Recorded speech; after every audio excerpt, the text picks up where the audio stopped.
ONG não governamental, constituída por advogados e consumidores, né, estabeleceu aqui um selo de qualidade, né, para facilitar ao consumidor a identificação de alimentos contendo grãos integrais, né, levando em consideração a quantidade mínima que deve ser ingerida e as porções lá nos Estados Unidos, né. Esse selo é válido para nós? Infelizmente não é, porque as nossas porções são diferentes, né? As quantidades que devem ser ingeridas não são diferentes, mas as porções que são definidas pela Anvisa não são coincidentes com essas aqui. Já existe uma marca de pão, né, que já adotou esse selo, né, aqui no Brasil. Se vocês forem procurando as marcas, vocês vão encontrar o selo, mas na verdade foi colocado, mas não tem nenhuma base, né, para poder usar ele assim indiscriminadamente. Bom, em 2007, depois de vários workshops que ocorreram, teve um, que foi esse último, que deu ênfase ao consumo de grãos integrais, e na mídia das propagandas os benefícios dos grãos integrais. E em 2008, a FDA finalmente incluiu o arroz integral na lista de cereais com a alegação de alimento funcional com propriedade de saúde. Então, essa é uma grande novidade, né? E, recentemente, então, já é possível colocar um selo, né? Uma alegação de propriedade de saúde, que está aqui, né? O famoso Ancoveres, não é isso? Por que nós não temos algo similar aqui?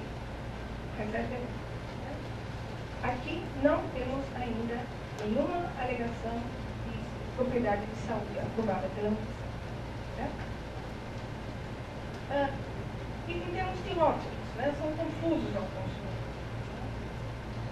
A gente não sabe. Eu estou falando agora, voltando ao pão, né, já imaginando que no futuro nós tenhamos produtos formulados também com arroz.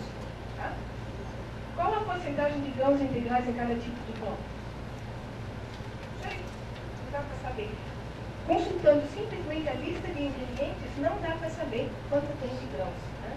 E nós temos aí uma confusão muito grande. E nós temos denominações nos pães. Pão integral, pão com 7, 9, 12 ou 14 grãos.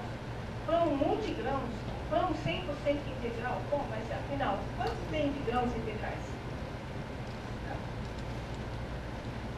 Quer dizer, entre esses pães que tem 7, 9, 12, 14 grãos, eu posso ter pão com arroz? Que um desses grãos seja arroz? Veja um dedo dando uma olhada nos rótulos. Dificilmente você vai encontrar um pão com arroz. Mas eu achei um aqui. Esse aqui é um exemplo. Está escrito no rótulo. Dentre os 3 sabores oferecidos, destaca-se o 14 grãos. Um pão feito com trigo, aveia, centeio, soja, girassol, linhaça, cevada, milho, gergelim, quinoa, milheto, triticale, linhaça dourada e arroz. Coitado do arroz ficou em último. Ficou em último, né? Quer dizer, olha só qual a importância dada ao arroz. Mas deixa vocês pensarem.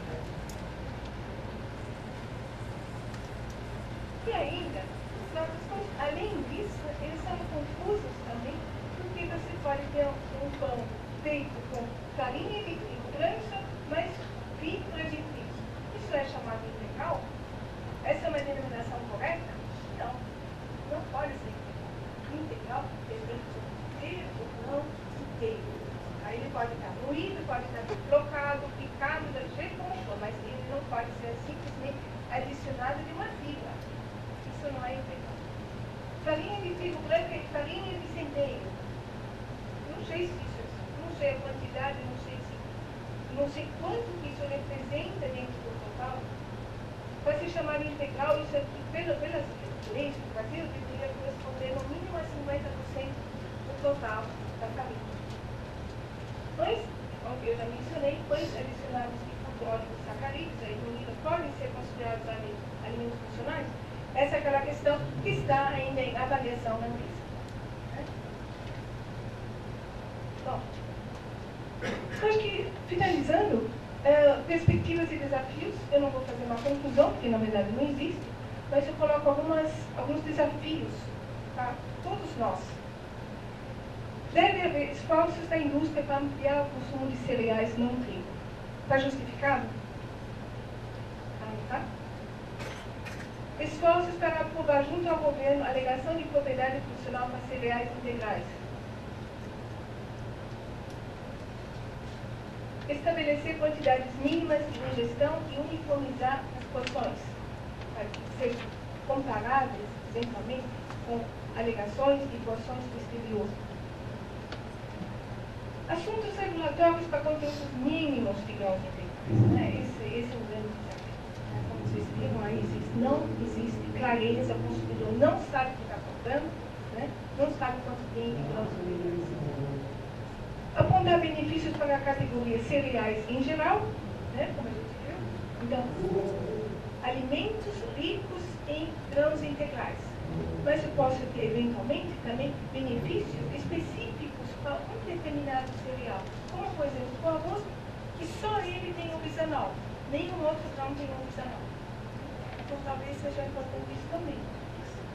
Caracterizar efeitos benéficos das substâncias bioativas isoladas e quando presentes no campo, os chamados efeitos sinérgicos. E, finalmente, determinar o prazo de validade do arroz em função da estabilidade das substâncias bioativas.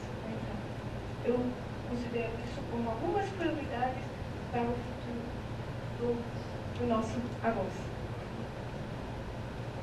Muito obrigada à organização, ao comitê organizador, que tem o doutor Amato, o doutor Fagundes, tinha a Camila, tinha a Lívia, e também quero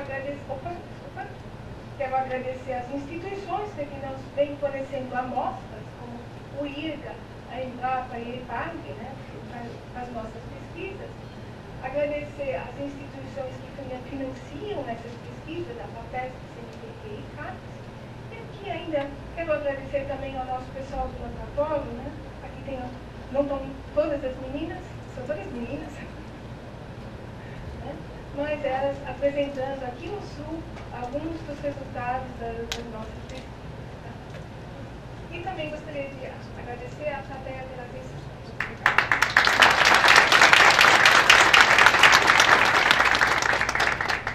Agradecemos a doutora Úrsula pela ótima apresentação, nos trouxe muitas informações. E antes da gente abrir para perguntas, vocês já logo terão a oportunidade.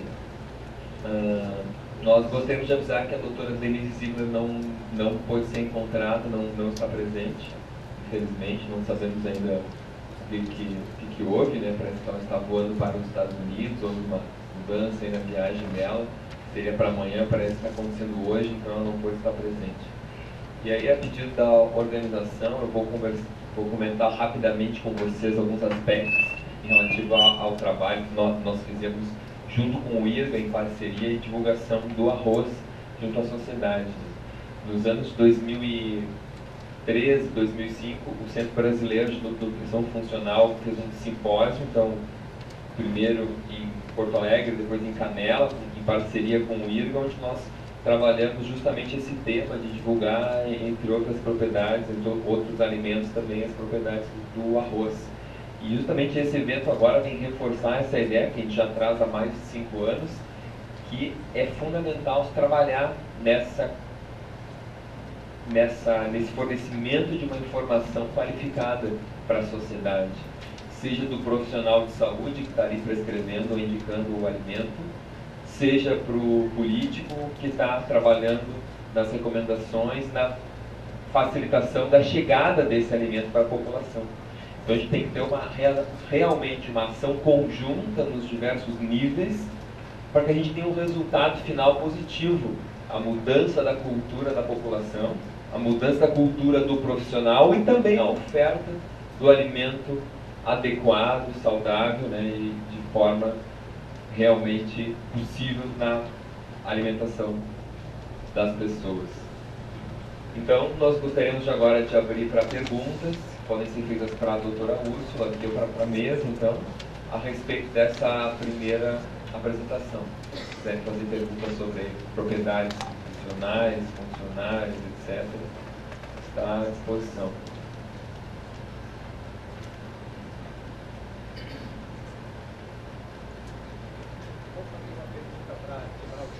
Por favor.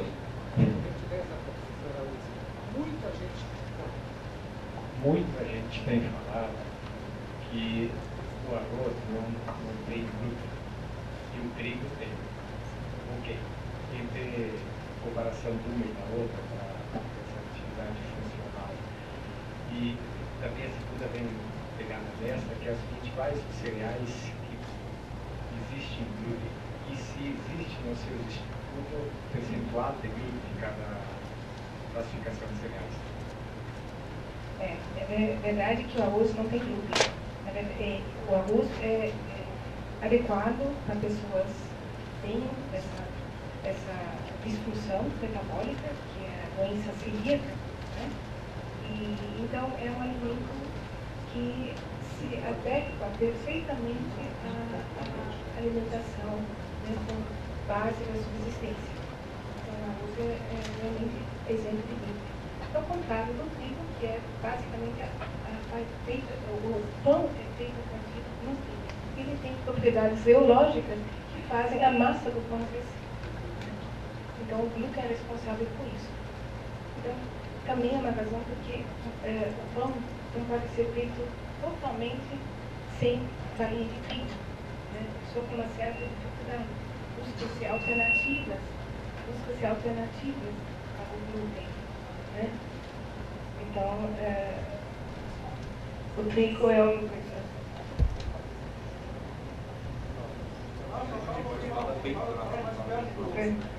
O trigo é o principal representante como fonte de glúten.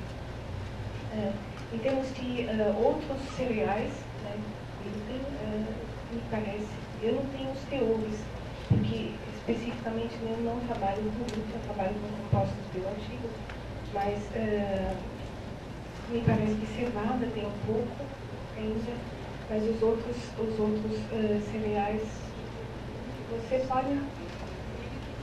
Com licença, eu vou complementar um pouquinho.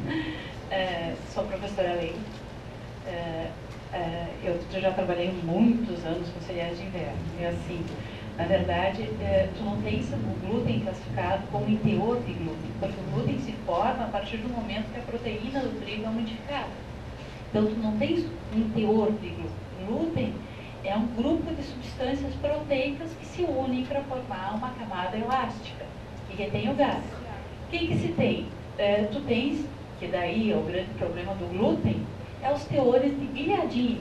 A gliadina que é indicada como principal representante antinutricional, digamos assim, para quem tem intolerância ao glúten. Na verdade, é o principal representante do glúten.